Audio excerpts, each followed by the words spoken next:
अपने समय के मशहूर हास्य अभिनेता महमूद की बुद्धिमत्ता के आगे उस वक्त का हर कलाकार बहुत पीछे था। महमूद हास्य अभिनेता होने के साथ साथ लेखक, निर्माता, निर्देशक व गायक भी थे। वह अपनी तरफ से यूं तो कभी किसी को परेशान नहीं किया करते थे, लेकिन अगर किसी ने उन्हें छेड़ दिया तो वह बल्ला लेने में सबसे आगे रहते थे। बल्ला लेने के उनके तरीके भी बहुत अनूठे हुआ करते थे। उनके बल्ला लेने के कई किस्से मशहूर हैं। महमूद ने बहुत ही अलग अंदाज में उस वक्त के मशहूर निर्देशक कमाल अमरोही से बल्ला लिया था, और वह भी तब जबकि कमाल अमरोही और महमूद आपस में रिश्तेदार थे। हो सकता है कि आपको पता हो, फिर भी हम अब बता दें कि कमाल अमरोही की पत्नी व अभिनेत्री मीना कुमारी की सगी बहन महमूद की पत्नी थी। इस तरह महमूद और कमाल अमरोही आपस में सारू भाई थे, लेकिन महमूद को कमाल अमरोही से दो वजहों से चिढ़ थी। एक वजह तो यह थी कि एक बार कमाल अमरोही ने मीना कुमारी से कहकर महमूद को अपने पास बुलाया था और उन्हें पैसे देने की पेशकश करते हुए कहा था कि महमूद के अंदर अभिनय के गुण नहीं है, इसलिए उन्हें कोई दूसरा काम करना चाहिए। दूसरी वजह, कमाल अमरोही जिस तरह से अपनी पत्नी व मशहूर और कलाकार मीना कुमारी को प्रताड़ित किया करते थे, वह भी महमूद को पसंद नहीं था। महमूद के बल्ला लेने की इस कहानी पर हनीफ जौहरी ने फिल्मी संगम चैनल को विस्तार से बताया है, जिन्होंने महमूद की बायोग्राफी भी लिखी है। ये फैक्ट भी है। मीना कुमारी को तो उन्होंने अपने घर में रखा था। जब कमाल अमरोही के साथ मीना कुमारी का अनबन हुआ था, एक पिक्चर बन रही थी पिंजरे के पंछी, उसका मुहूर्त था। ये सलील चौधरी साहब जो फेमस म्यूजिक कंपोजर थे, वो प्रोड्यूस कर रहे थे।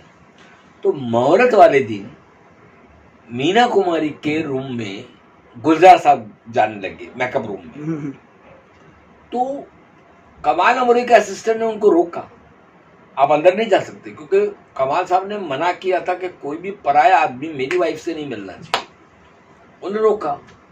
वो मीना कुमारी भी तैश में आकर के उनको कुछ बोल दी कि नहीं, इनको तुम रोक नहीं सकते। वो उसने खींच के मीना कुमारी को थप्पड़ मार दिया। उसमें हंगामा हो गया मुहूर्त वाले दिन।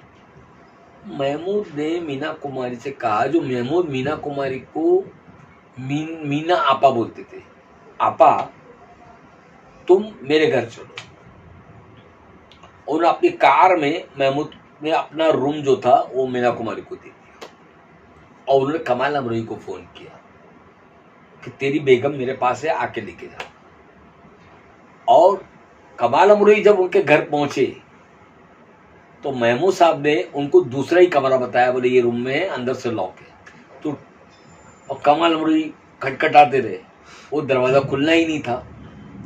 एक्चुअली महमूद कमाल अमरोही से बदला ले रहे थे। जब स्ट्रगल के दिनों में महमूद की वाइफ ने मीना से बात की थी, अपनी बहन से, कि मेरे हस्बैंड को काम दिलाओ, तो उन्होंने अपने हस्बैंड से बात की कमाल अमरोही से। तो कमाल अमरोही ने बोला कि महमूद को बुलाओ।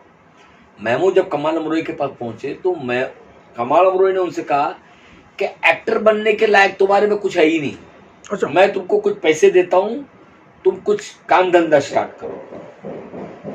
और जब ये स्टार बन गए तो इन्होंने उनको वो जो उन्होंने बोला था उनको जवाब देने के लिए मीना को, कि वो कभी कमाल साहब के घर नहीं गए, लेकिन कमाल साहब को अपने घर पे आके झुकाया। ये उनमें वो चीज थी। कमाल साहब के साथ बहुत खिलाफ थे वो, क्योंकि उनको लगता था कि मीना कुमारी के साथ बहुत अत्याचार हो रहा है। मीना कुमारी को खुद को नहीं मालूम वो कितना कमा रही है। पूरा लेन देन जो भी फिल्मों का होता था वो महल पिक्चर्स के तहत ही होता था। कमलिस्तान स्टूडियो क्या कमाल अमरोही अकेला खड़े कर सकते थे क्या मीना कुमारी के पैसों के बगैर? इम्पॉसिबल है, इम्पॉसिबल है।